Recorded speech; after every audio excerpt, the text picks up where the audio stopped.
해 보이셔가지고 이거 제가 강의를 들어야 될 것 같은데 어머니들한테 네, 어서 오십시오. 좀 보이세요? 제가 글이 좀 크게 했는데 괜찮으세요? 아, 예. 처음에 강의 글자를 작다 해가지고 했고 또 종이로 프린트 해드리려니까 그것도 또 다 뭐 자원 낭비고 그래서 제가 글자를 조금은 크게 했습니다. 저는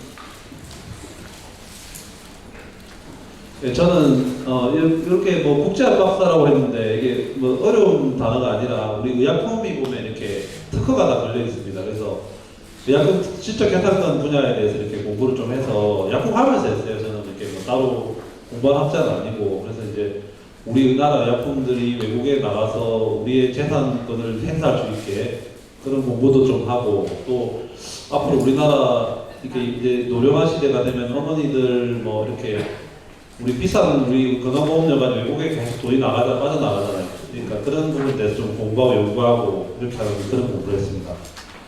이제 조금 들어가기 전에 말씀드리면 의약품 접근권이라고 있어요. 그게 뭐 특별한 건 아닙니다. 돈이 없어가지고 약을 못 사는 분들 또는 뭐 거리가 멀어서 약을 못 사는 분들 정말 직접적으로 필요한 거죠. 그래서 의약품 접근권 분야 중에 하나가 이제 지적재산권입니다. 그러니까 우리 어머니들의 새우깡을 우리가 이제 새우깡을 샀다 그러면 이제 그거를 우리가 개발해서 팔려고 하면은 만약에 우리나라 제품이 아니고 외국 거면은 돈을 로열티를 줘야 되거든요. 네, 그런 부분을 공부를 했습니다. 그래 어머니들 오늘 제가 이런 내용을 좀 설명을 드릴게요.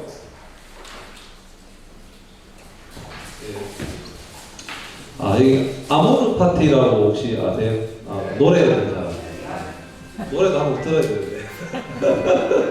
이게 보면 이제 아모르 파티가 이게 파티가 아니고 그 운명을 사랑하는 어떤 그런 철학자들이 아주 공부를 많이 한 철학자들이 쓰신 말씀인데 그 우리가 이렇게 뭐 건강한 약을 먹고 또 운동을 하고 우리 산에 나가보면 운동도 열심히 하시고 그러는데 어떻게 하면 좀 행복하게 살 수 있을까 생각을 좀 해봤어요. 그러니까 우리 어머니들 이렇게 뭐 가장 중요한 게 피곤함이나 어떤 노후나 죽음에 대한 두려움 이런 부분에 대해서 조금 생각을 해서 마지막 우리 하루 살 때까지 내 인생에 대해서 즐겁게 행복하게 살자. 소중하다 내 인생은. 그 아모르 파티라는 게 운명을 사랑하니까 이게 팔자소관이다.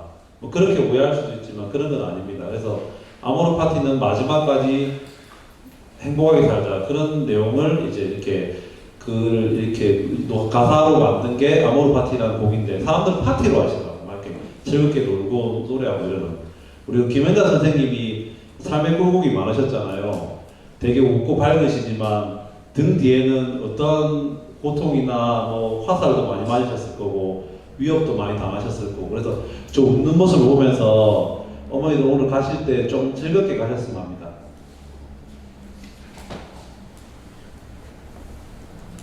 오늘 뭐 세 가지 분야로 볼 텐데 제일 먼저 피로가 뭔지 좀 생각해보고 피로가 뭔지 알아야 이걸 줄이든지 뭐 할 거 아닙니까? 그리고 이제 타우린은 뭐 어머니들 타우린이 뭐 별거 아닙니다. 바카스. 제가 그래서 제일 쉬운 거 오늘 가져왔어요. 주제를 어려운 뭐 박사님들이 쓰시는 어려운 단어, 화학 구조 이런 게 할 게 아니라 그냥 우리 가장 쉽게 길거리에서 많이 본 바카스를 좀 알면은 여러분들한테 도움이 좀 될까 싶어서 그렇게 썼고, 그다음 세 번째는 이제 뭐 어머니가 살면서 어머니들이나 아버님들이 살면서 뭐 도움이 되는 그런 복용법이라든가 또는 뭐 이렇게 좀 간단한 기존 상식 같은 걸 좀 알면 좋은 그런 것들을 또 이제 썼습니다. 이 세 파트로 할 건데 중간중간에 뭐 또 궁금한 거는 바로바로 물어보셔도 됩니다. 저는 이렇게 딱딱하게 하면 좀 그래서.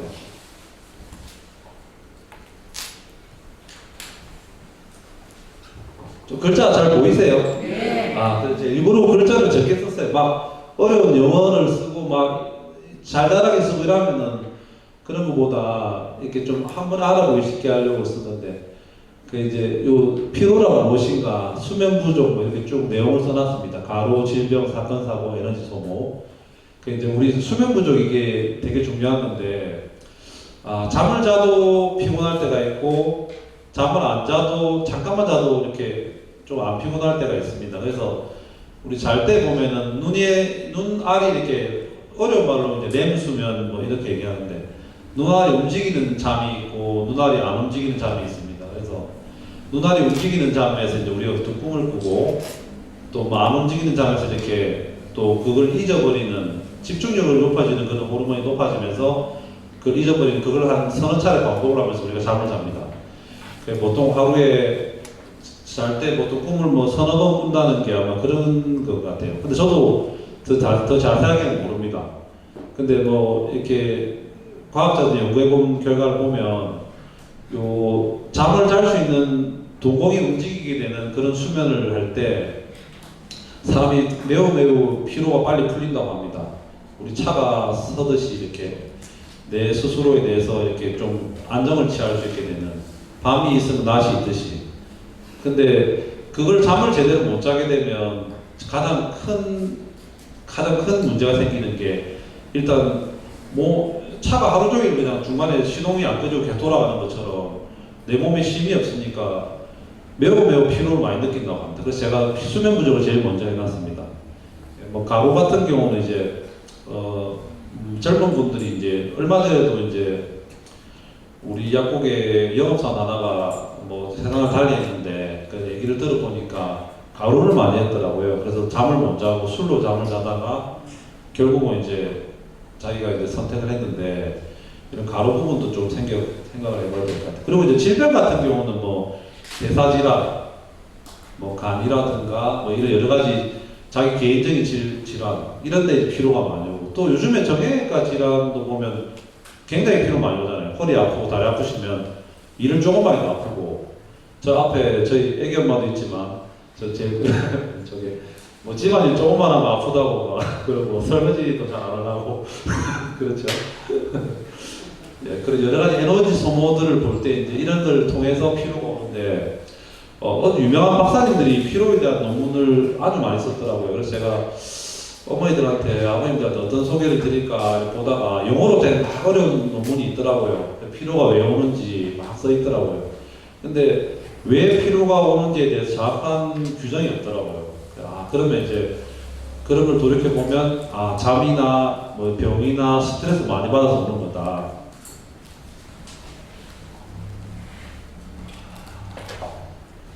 이거는 이제 제가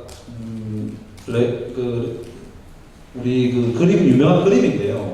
렘브란트가 이제 그렸다고 하는데 나중에는 또 뭐 제자가 그렸다는 얘기도 있고 이 밑에 보면 이제 아주 나이가 드신 군인이세요. 이제 황금 투구를 쓴 남자라고 해서 1600년대에 만든 그림, 그런 그림입니다. 이제 요 이런 그림을 그릴 때는 보통 이제 기름을 가지고 그림을 그리는데 유화라고 하죠. 그 위에 보면 이제 황금 투구 아주 빛이 납니다. 보면 이렇게 빛이 반짝반짝하잖아요. 근데 밑에 보면 표정이 아주 어두우세요. 퇴역한 군인이거나 아니면 아주 높은 자리에 있는 군인인데 표정이 어둡게 나온 거는 이 사람은 매우 지친 삶을 살고 있다는 걸 의미합니다. 이 그림을 저는 우리 오늘 강의를 할 때 한번 보여드리고 싶었어요. 아주 화려한 재산을 가지고 있고 높은 직책을 가지고 있고 매일 바쁘다고 하시는 분들 또 뭐 여러 가지로 사업을 많이 해서 직원을 많이 거느리시는 분들 또 옛날에는 내가 되게 높은 자리에 있었는데 퇴직을 하고 나니까 좀 초라한 것 같아. 한 번 뭐 회장님은 영화 회장님이고 한 번 교수님이지만 막상 자기가 어느 순간에 어떤 것을 읽게 됐을 때 이런 표정이잖아요. 표정이 되게 어둡잖아요. 위에 투구는 높고 이 부분을 보면서 우리가 피로를 생각할 수 있습니다. 이분은 과연 행복할까요? 아마 행복하지 않다고 저는 생각돼요. 투고도 무거울 것 같고 우리의 삶도 마찬가지라고 생각됩니다. 술을 마시고 말고. 예? 술을 마시라. 그렇죠. 근데 뭐 약간 돈 얘기해서 그런데 이런 그림 하나가 굉장히 비싸답니다. 그래서 앞으로 좀 개인적으로 미술 쪽을 좀 공부해 보시면 괜찮을 것 같습니다. 얼굴에 나타나죠.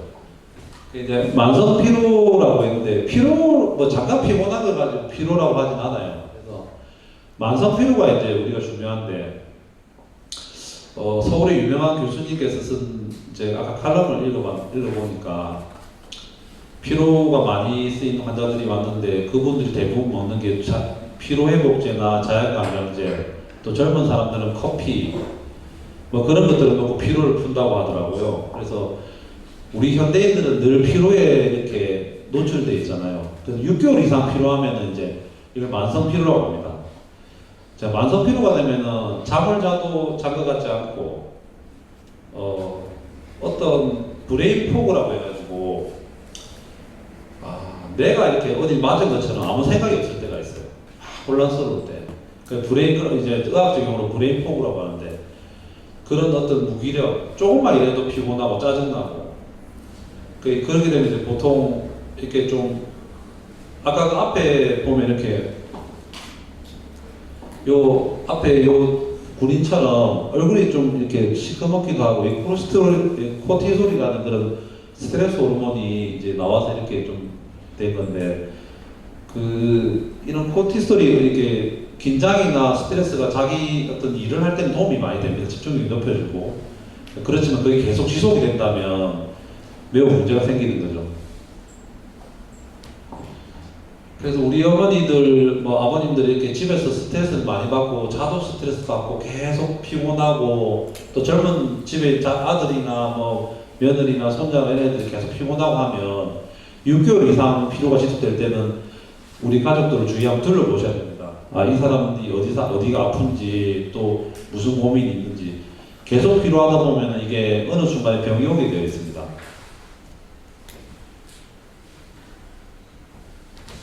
그 야간 근무하고 술, 담배 이제 자주 하는 사람하고 그 영향이 많은 것 같습니다.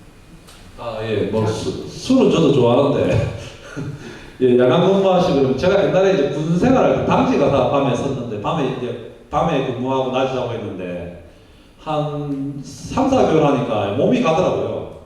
그래서 야간 근무하시는 분들 너무 수고 많으세요. 제가 그래서 우리 집 아파트에도 이제 근무하시는 또 어르신 계신데 약주도 또 이렇게 몰래 편의점에 사서 가져가시더라고. 밤에 너무 쓸 때 이렇게 피곤하고 하시니까.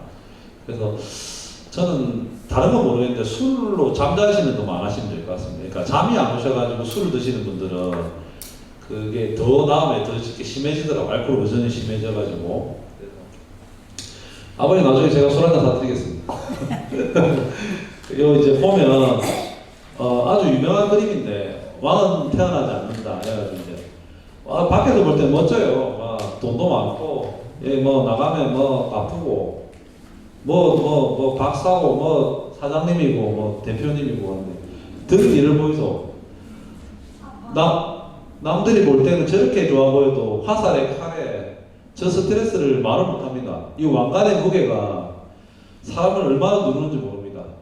이 왕관이라는 게 꼭 뭐 잘난 사람만 왕관이 아니고 집에서 어머니, 아버님 그 무게 말에도 말을 못합니다. 예, 맞아요. 혹시 자식이 요즘 경제가 어려우면 사업이 어렵다 걱정도 하고 또 아가 좀 말을 전화가 없으면 어디 아픈가 걱정도 하고 또 요런 왕관의 무게 이런 게 자체가 만성 피로의 어떤 그림을 나타내는데요. 밖에서 볼 때는 멀쩡해 보여도 그 사람 멀쩡한 게 아니세요. 그래서 요 사자 4마리가 쳐다볼 때는 저 사자는 아마 여자 사자 같은데요. 그래서 되게 멋진 남자 사자지만 실제로는 매우 힘든 상태로 있습니다. 저 옆에 보면 약 그림이 좀 있어요. 이렇게 늘 제가 올려놓는데 약 그림 약 먹는다고 이 피로가 없어지진 않으세요.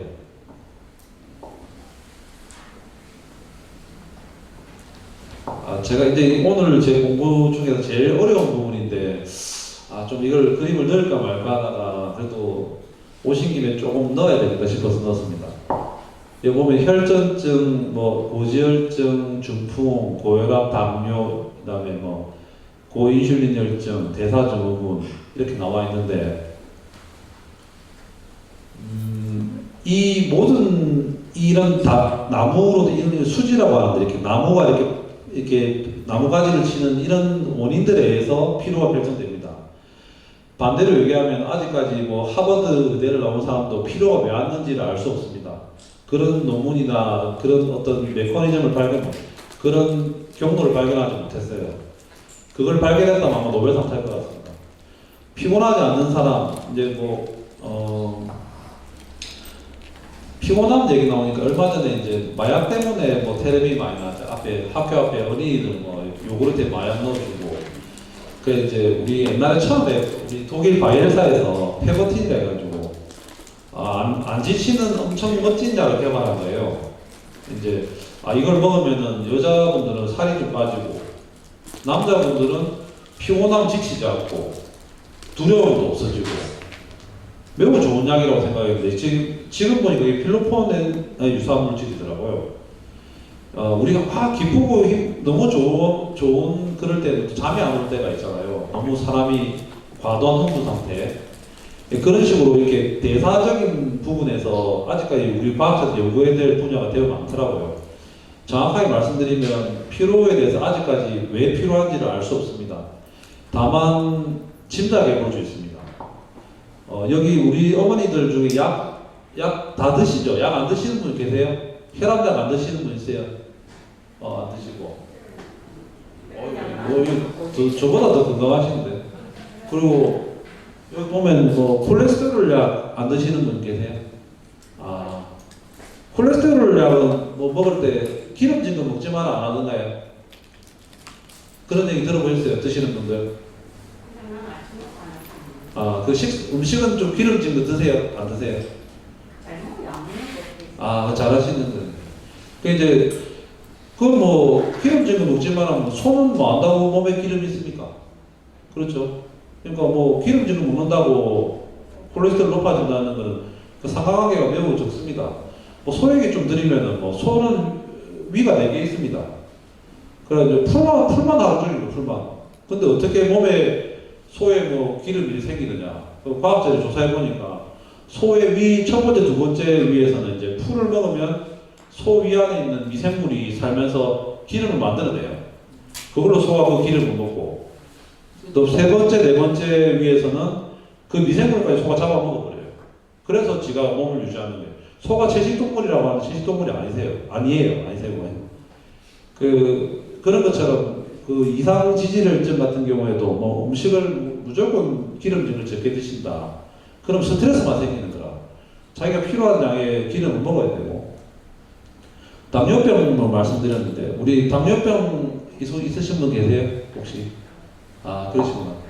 그 당뇨병에 선생님들이 보통 얘기하는 게 밀가루 음식 많이 드시지 말라잖아요. 우리밀은 괜찮으세요. 이제 우리가 처음에 밀가루를 생산을 미국에서 정량한다고 유전자를 조작시킨 거예요.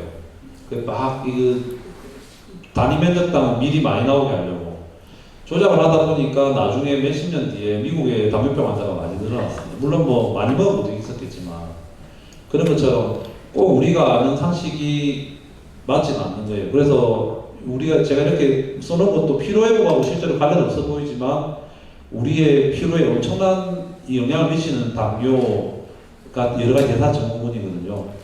운동 부족, 스트레스, 출산시 저체중 이런 거 있는데 제가 드리고 싶은 말씀은 하고 싶은 대로 다 편히 사시고 즐거운 거 많이 보시고 그렇게 하면 스트레스도 안 생기고 스트레스가 안 생기면 우리 몸에 있는 여러 가지 호르몬들이 여러분을 더 행복하게 만들어서 더 건강해질 수 있을 것 같습니다.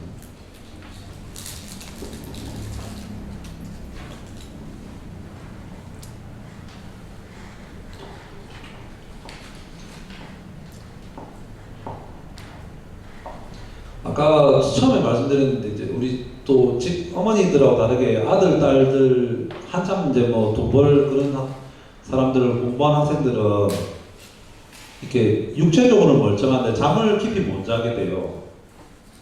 그 잠을 자려고 이제 약을 먹어요. 우리 약국에 옵니다. 이제 잠을 처음 못 자면은 처음에는 와가지고 이제 여러 가지 상담을 해가지고 수면 유도제를 먹어요. 그러다 좀 있으면 이제 수면제를 처방받아서 먹습니다. 그 수면제 한번 들어가면 이제 못 빠져나옵니다. 그 수면제 드시는 분들이 말씀하실 필요 없고 많으시죠. 한 번 들어 수면제 하얀 색깔 긴 약이 있어요. 그거 드시면 이제 그거 안 드시면 잠 못 주무세요. 그걸 계속 먹다 보면 이제 안 먹는 날에는 날밤 새고 안 먹어봐야지 하다가 또 이틀 못 자면 다시 먹고 반복됩니다. 제가 약국에 일해 있어 보니까 수면제 끊으시는 분들은 한 분도 없으실 지금 생각이 없었을 것 같아요. 계속 드시는 것 같아요. 그게 젊은 사람들 더 많습니다. 우리 잠을 자게 하는 원인이 여러 개가 있는데 그 중에 수면제는 한두 가지를 이용해서 잠을 재우기 때문에 잠을 자도 안 개운합니다. 다음날 머리가 아프고 그래도 뭐 가장 유명한 수면제 중에 하나가 졸피드잖아요. 얼마 전에 졸피뎀. 그거는 이제 또 뭐 이렇게 탈 때 병원에서도 많이 못 먹으라고 많이 적게 주고 이러는데 범죄에도 이용됐잖아요. 저번에 뭐 신랑 칼에다가 넣어가지고 죽여가지고 토막해가지고 제주도에 버리고 해가지고 그 문제되고 있었잖아요. 잠이 정말 중요한데 이 잠을 어떻게 하면 잘 잘 수 있느냐. 그래서 제가 오늘 이것도 좀 공부를 해왔어요. 잠을 어떻게 하면 잘 잘 수 있느냐. 뭐 음식을 먹으면 잠을 잘 자느냐. 그런 거 아니더라고요. 공부를 해보니까 우리 몸에는 이제 교감신경하고 무교감신경이 있습니다. 뭐 어려운 거 아닙니다. 교감신경은 이제 뒤에서 교감 선생님이 따라오시는 거예요. 막 숨이 차고 갑자기 막 긴장도 되고 이런 교감신경. 저녁 때면 이제 부교감신경. 좀 편안해지고 이렇게. 그래서 이제 이런 거를 우리가 세데이티브로 해가지고 안정제를 보통 먹어서 잠을 자는데 이런 잠을 좀 편안하게 잘 수 있는 물질들이 여러 개 있는데 그 중에 하나가 이제 우리 타우린이 있더라고요. 그래서 제가 타우린을 조금 공부해봤습니다. 타우린이 뭐 어려운 거 아닙니다. 바카스. 근데 바카스는 안에 타우린 말고 카페인이 좀 들어가 있어요. 그래서 조금 더 마시면 좀 기분도 좋고 또 여름에 시원하게 드시면은 좀 좋죠. 아무래도 맛도 있고.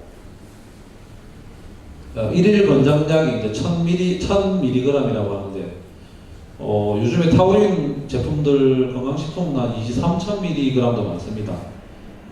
바카스에 2000mg 정도도 있습니다. 옛날 좀 적게 들어가면 1000mg 들어가 있고 하루에 한 바카스 한 병 드시면 괜찮으신데 카페인이 있어가지고 조금 또 문제가 생길 수 있습니다.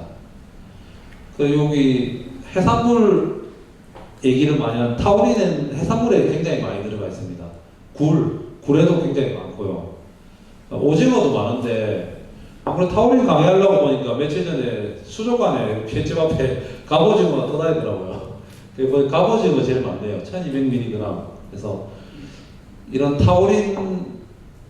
타우린이나 몸이 좀 피곤하고 할 때 해산물 같은 걸 좀 땡길 때가 있습니다. 그래 이제 그런 우리 몸에 스스로 타우린을 이렇게 느껴지는 거예요. 그래서 타우린을 이렇게 스스로 만들어내는 동물들이 많은데 특히 고양이과 동물들, 호랑이, 고양이 이런 것들은 이제 타우린을 섭취를 해야 됩니다.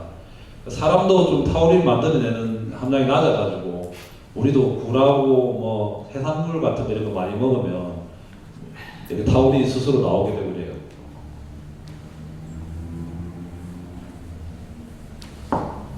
우리 타우린의 생리 기능을 보면 이제 이게 타우린 정말 고마운 게 너무 무조건 억제시키는 것도 아니고 그렇다고 무조건 흥분시키는 것도 아니고 아까 말한 대로 교감 선생님 뒤에서 막 오면 긴장하게 되는 교감 선생님을 억제해가지고 혈압을 낮추고 뇌졸중을 예방하게 하는 도움이 되고 또 심장이 되게 좋대요. 이 어려운 말씀 하는데 간단하게 얘기하면은 심장이 너무 이렇게 좀 천천히 뛰거나 부정확하게 뛰는 분들은 제대로 뛸 수 있게 도와주는 그런 역할을 합니다. 좀 어려운 말씀 하는데 이거보다 더 쉬운 말을 만들 수가 없어가지고 심장이 좋다, 그 다음에 이게 여러 가지 혈압이 좋다 이렇게 생각하시면 됩니다.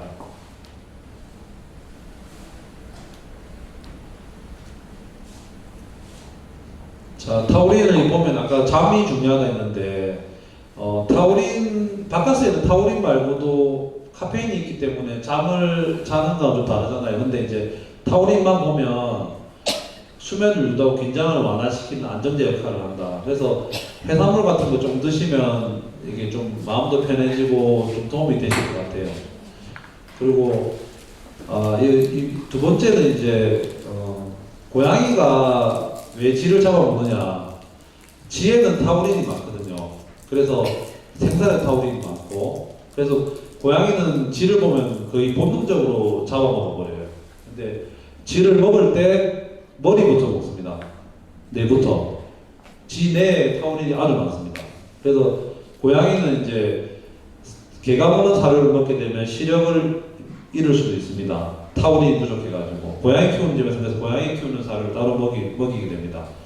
그 타우린이 들어가 있고 안 들어가 있고 차이를 말씀드리면, 분유 같은 경우도 엄마 모유 같은 경우는 타우린이 들어가 있고 분유에는 옛날에는 없어가지고 이렇게 좀 과학자들이 연구를 해보니까 타우린이 좀 필요하다 이렇게 해서 요즘 타우린 넣는 게 미국 같은 경우는 의무화되어 있습니다.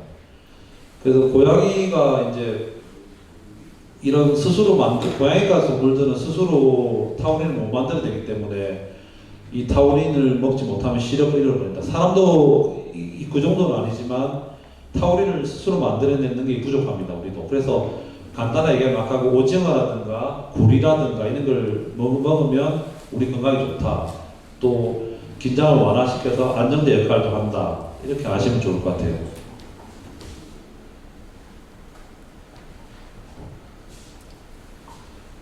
이제 이거는 아까 바카스 얘기를 제가 하다가 나온 건데, 자, 오늘 왼쪽에 있는 분은 이 보면은 밖에 그림을 그리는데 새청사를 그리시잖아요. 이렇게. 그리고 오른쪽에 있는 분은 밖에 있는 그 새와 나무와 좋은 풍경을 그리시고, 이게 바라보는, 같은 걸 바라보더라도 보는 시각에 따라서 달라진다. 요 아까 타우린 같은 경우도 피로회복이나 여러 가지 좋은 점도 있고, 또 타우린 자체가 안 좋은 점도 분명히 있어요. 약이 당연히 부작용이 있는 그런 거지만, 전체적으로 보면 오른쪽처럼 이렇게 타우린 자체가 사람한테 큰 도움이 될 것 같더라. 무조건 부정적인 것만 생각할 필요는 없다.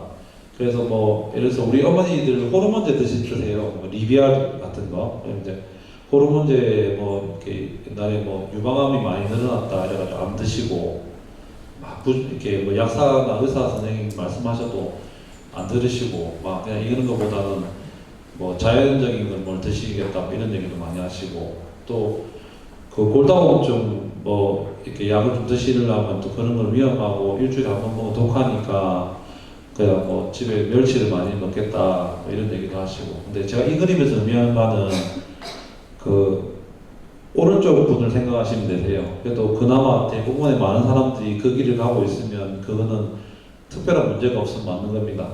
그 여성 호르몬제라든가 당뇨약, 혈압약 계속 먹으면 평생 먹어야 된다. 이거 뭐 부작용이 있을 것이다. 그래서 내가 스스로 한번 운동을 극복해 보겠다.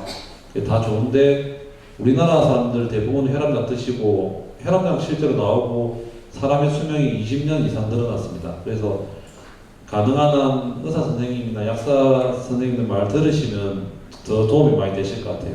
요즘 의사 약사 선생님들이 옛날처럼 권위적이지도 않으시고 다들 어머니 아버님들 말씀 잘 들어주시거든요. 그러면 이제 자기 속마음도 얘기를 좀 하시고, 왼쪽에 이렇게 부정적으로만 보시면 아까 타우린 재균형은 막 설명했지만 또 안 좋을 수 있으니까 제가 오른쪽으로 좀 이렇게 보였으면서 그림을 가져왔습니다.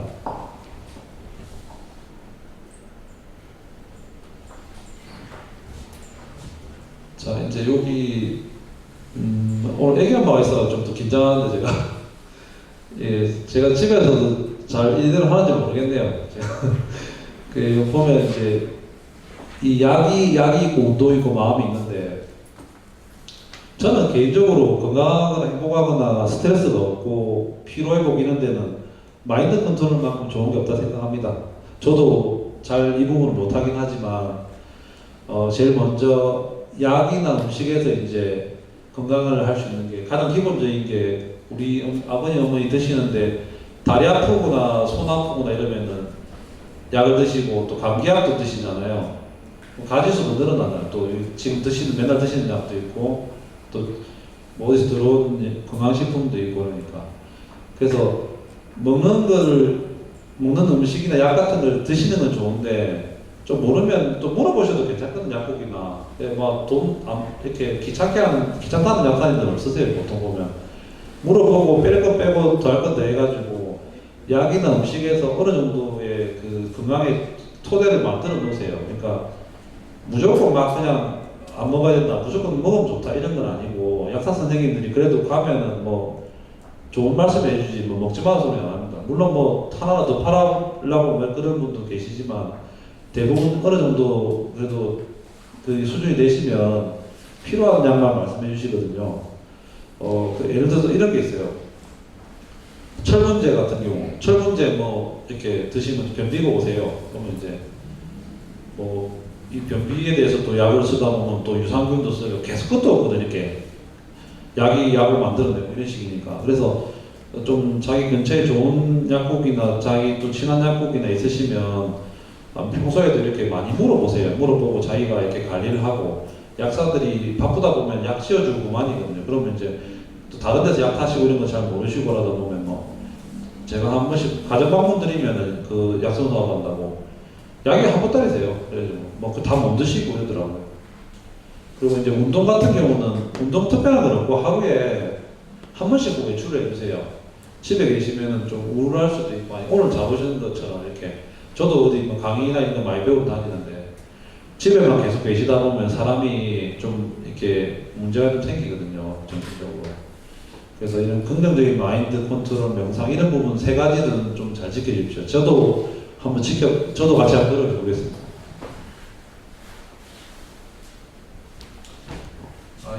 우리 이제 항암식물학회가 저희가 경상남도 함안에 이제 우리 강영국 교수님 농장이 있어가지고 거기서 이제 식물을 다 키워요. 뭐 닭도 키우시고 하는데, 오늘 항암식물학회인데 좀 피로회복에 도움이 되는 식물 두 가지를 제가 두 명을 이렇게 각각 한 명의 한의사들한테 추천을 받았어요. 식물은 또 이렇게 뭐 저도 잘 모르는 부분도 있고 그래서 추천을 받으니까 두 개가 나오더라고요. 그 중에 하나가 로즈힙이라고 해가지고, 이게 이제 장미 나중에 이제 꽃봉오리 나오고 나면 남은 건데 뭐 어려운 건 아니고 항산화 효과가 있다 해가지고 이제 이렇게 면역 기능을 강화시켜 준다고 합니다. 그래서 이 로즈힙이 나는 게 차로도 나온다고 그러더라고요. 그래서 나중에 기회 되시면 한번 드셔보세요. 저도 한번 먹어볼게요. 저는 사실 피로회복에 토마토를 많이 먹거든요.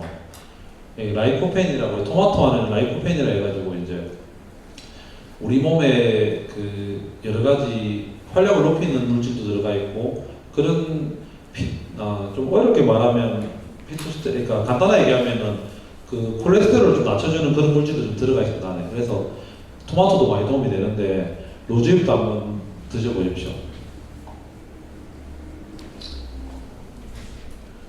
그리고 혹시 이빨약 이모턴이라고 드세요? 이모턴 드시는 분 계세요? 이모턴 여기 아무도 없으세요?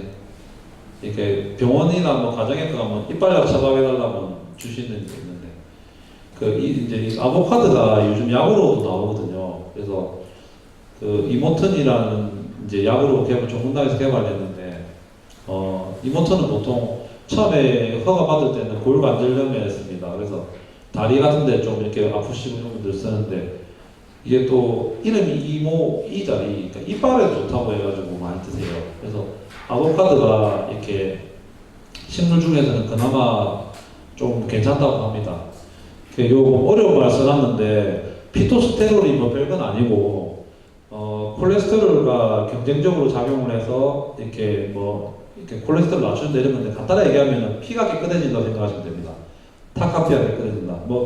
좀 맞는 말인지 모르겠는데, 피가 깨끗해진다 이렇게 생각하면 제일 좋을 것 같고, 제일 마지막에 보면 피로를 완화하는 데 도움이 된다, 아보카도가. 아보카도를 이렇게 드시면 좋긴 한데 또 좀 비싸더라고요, 아보카도가. 그래서 아까 말한 대로 그 이모튼이라고 제약회사에서 나온 약도 있습니다. 그래서 그걸 드시면 또 이도 튼튼해지고 다리도 좋아지고 피로회복에 도움이 될 것 같아요. 그래서 저는 아보카도 이걸 보는 순간 처음에 이게 외국에서 들어온 또 과일이고 하니까 좀 부담스러워서 할까 말까 하다가 이모튼이 생각나서 제가 오늘 소개해서 시켜드립니다.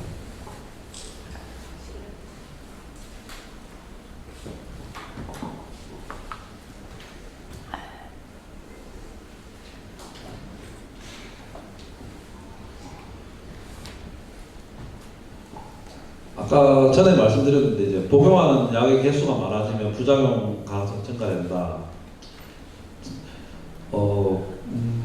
이게 맞는 말도 있고 틀린 말도 있는데 가장 문제가 되는 이렇게 요 가지수가 높아지는 가장 문제가 되는 것은 아마 콩팥인 것 같아요. 저희 모친도 콩팥으로 돌아가셨는데 약을 많이 먹다 보니까 나중에 약이 하나도 안 들어가지고 돌아가셨는데 우리 몸의 심장이라는 데는 매우 중요한 역할을 합니다. 약의 대사를 결정하는 중요한 역할을 하는데 뭐 이런 혈압약으로 쓰는 약 중에도 콩팥에 쓰는 약이 또 있어요. 같은 성분인데도 그만큼 또 약 자체가 여러 가지 역할도 하고 그런데 약의 개수가 너무 많아지게 되면 반드시 약 사는 의사한테 조언을 받으세요.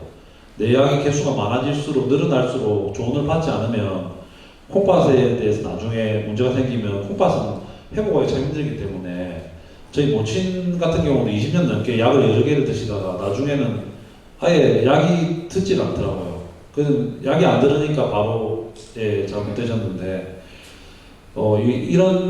이런 약의 복용을 이렇게 개수가 높아지는 걸 막기 위해서 요즘에 대한약사회와 식품의약만년체에서 DUR이라는 걸 개발했어요. 그래서 약국마다 다녀도 약이 똑같은 약인 경우에는 이렇게 뜨게 돼 있습니다. 그러면 이제 그걸 좀 빼고, 그러니까 치과 가도 위장약이 있고, 내과 가도 위장약이 있고, 이비인후과 가도 위장약이 있으면 세 개가 똑같은 약인데 옛날에는 모르고 그냥 처방한 거고, 약사도 다른 약국이 있으면 서로 모르고, 그러다 보면은 똑같은 약을 세 번이나 뭐 페스타를 세 군데서 타서 먹으면 그 소화는 잘 될지 모르겠지만 몸이 망가지는 거거든요.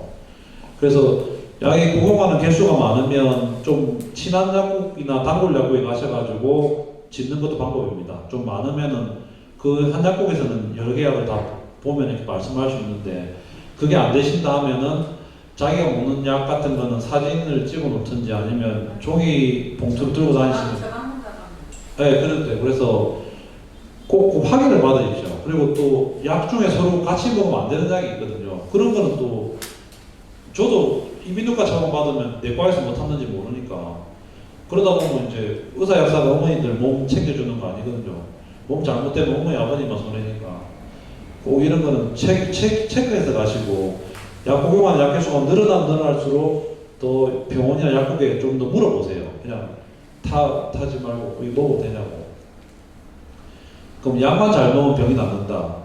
전혀 말도 안 되는. 그러면은 뭐 약사들은 뭐 100살 넘게 살게요. 약사들 중에도 막 빨리 많이 죽습니다.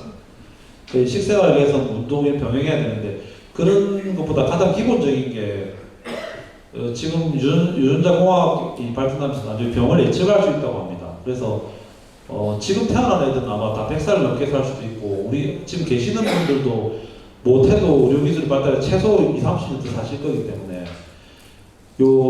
어떤 병을 예측할 수 있는 그런 자기만의 어떤 부모님이 만약에 위암이 돌아가셨다 나도 한번 생각해보고 부모님이 콩팥이 안 좋으셨다 나도 한번 생각해보고 이런 식으로 예측하는 자기 나름대로의 준비를 좀 해야 됩니다.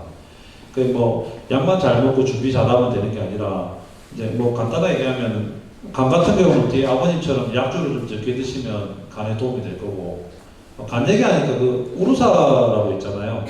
우루사가 이제 그게 뭐 피로회복에도 쓰기도 하는데 뭐 간단하게 얘기하면 간을 씻어주는 퐁퐁이라고 생각하시면 돼요. 그냥 비누처럼 간에 술을 많이 먹고 하면 간에 기름이 끼거든요. 스트레스를 많이 받으면 이제 그런 거 깨끗하게 간에 담즙에서 간으로 흐르는 간에 있는 담즙을 자연스럽게 많이 나오게 하는 그런 약인데 이런 식으로 좀 약 공부도 좀 하시고 뭐 꼭 정치적인 내용은 아닌데 조선일보에 보면은 헬스 조선이라고 있습니다. 그래서 꼭 정치 관련 없이 그 헬스 조선 보면 이렇게 뭐 몸에 좋은 여러 가지 기사나 이런 게 많아요. 꼭 그런 것도 한번 읽어보시고 공부하십시오.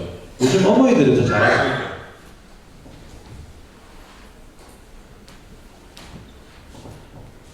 이제 뭐 좀 어렵게 써놨는데 간단하게 말씀드리면 약이 너무 효과가 좋아도 문제고 약이 효과가 없어도 문제거든요.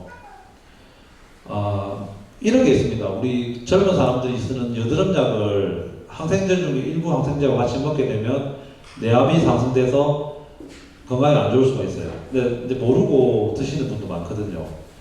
그리고 또 어떤 탈모약으로 나온 거는 여성들이 드시거나 만지면 기형아가 나올 수 있는 약도 있고요. 근데 그냥 뭐 머리 탈모약이라고 해서 이렇게 뭐 드시고 그러더라고요. 그 보면 이제 여러 개 있는데 간단하게 설명드리면 우유하고 약하고 드시는 경우가 많은데 드셔도 괜찮은 약이 대부분이에요. 근데 이제 철분제 같은 경우는 우유하고 녹차 이런 거 같이 드시면은 좀 안 좋으세요. 좀 전문적인 용어로 킬레이팅이라는데 우유가 약을 감싸버려요 이렇게. 그러면 이제 바로 그냥 흡수가 안 되고 내려가 버리니까. 혹시 철분제 드시는 분 계세요? 안 계세요? 철분제 드시면 변비 좀 오시죠, 맞죠? 맞죠. 그래서 철분제 드시는 변비가 오시니까 그것 때문에 저도 참 어렵더라고요. 그렇다고 드시지 말라기도 그렇고. 그래서 철분제 드실 때는 저녁에 잘 때 드시는 것도 괜찮아요. 흡수가 높아지면 빨리 철분이 높아지면 철분제 안 먹어도 되니까 철분이 그러니까 그걸 막 이렇게 빠른 시간 내에 빠른 효과를 보기 위해서는 약사나 의사 선생님이 말하는 거를 좀 잘 들어주시면 좋을 것 같습니다.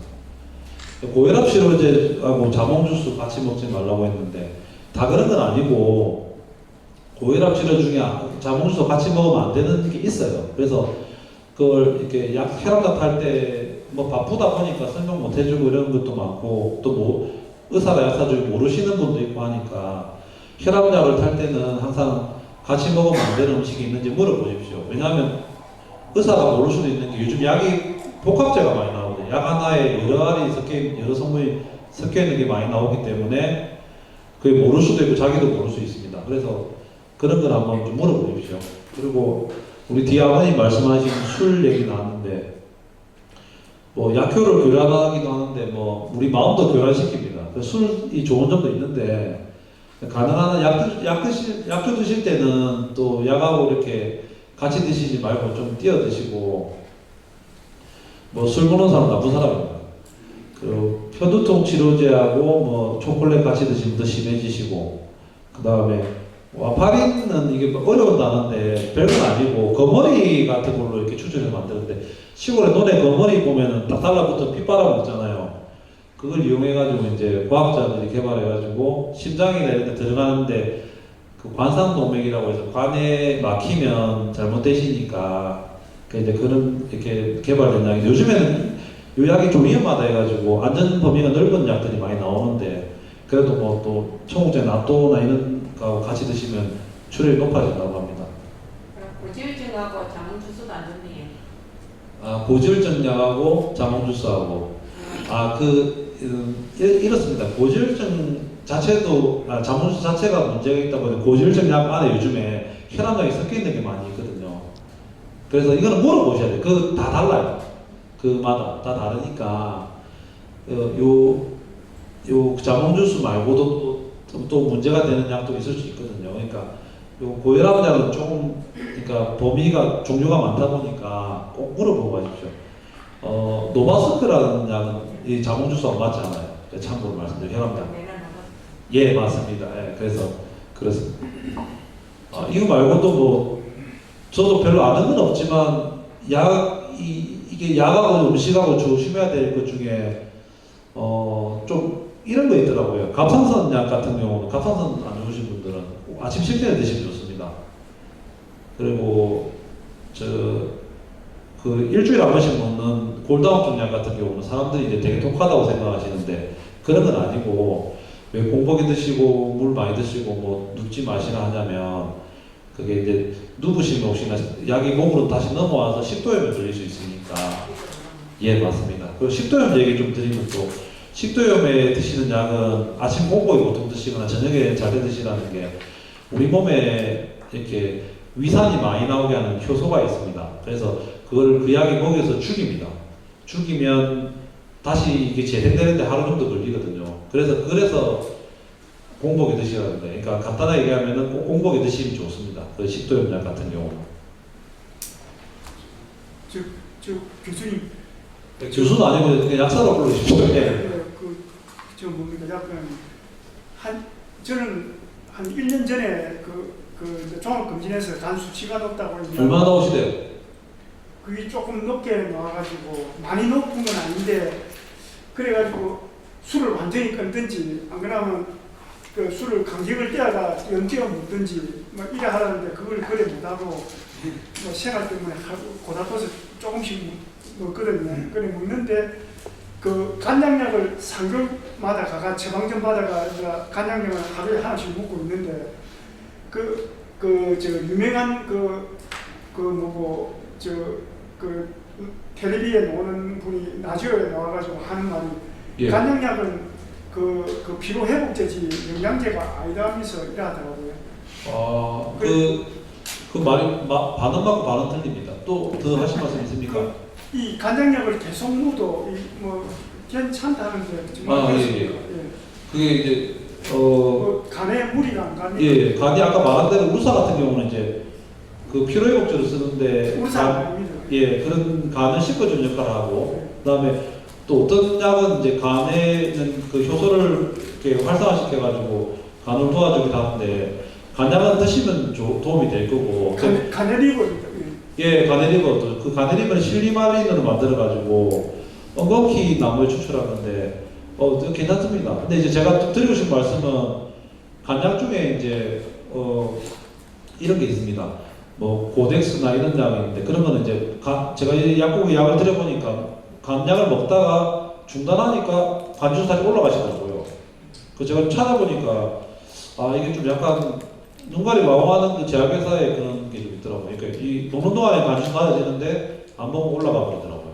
그래서 제가 조금 우리 아버님한테 드리고 싶은 말씀은 약주를 도저히 안 드시겠다 하면은 간약이라도 꼭 드시는 게 좋지 않을까 싶습니다.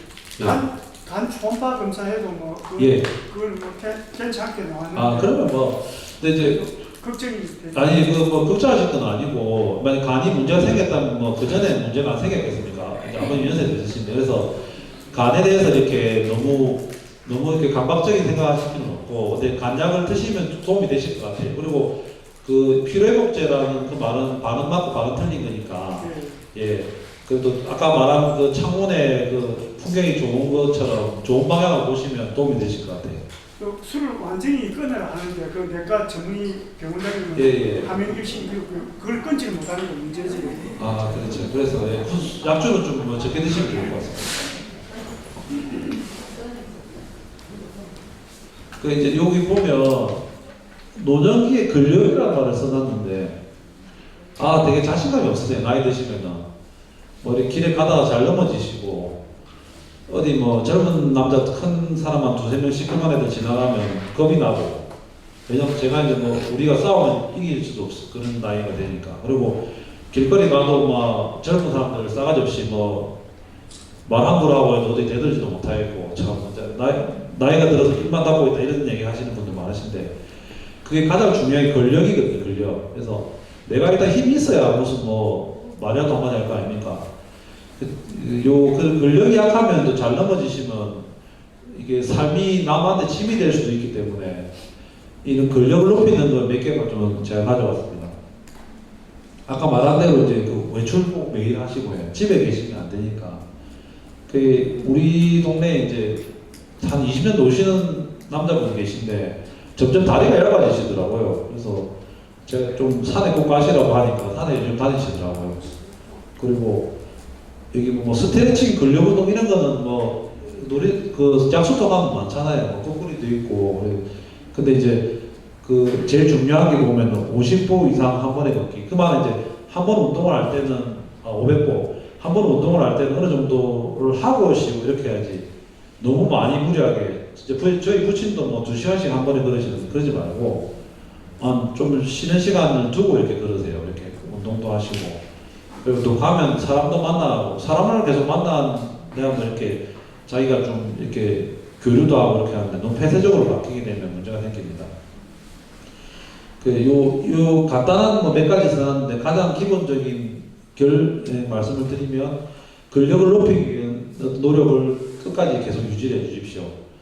뭐 근력이라는 게 별건 아니고 뭐 집에 있는 분리수거 같은 거라도 뭐 내려가면서 움직이고 또 어디 뭐 행사나 모임이 있으면 한번 가보시고 요즘 또 우리 부산 강역시에서 2023 엑스포 유치한다고 노래 자랑도 많이 하고 뭐 행사 많으시니까 우리 어머니 아버님들이 좀 많이 도와주십시오. 요런 생활 수칙을 제가 써놨습니다.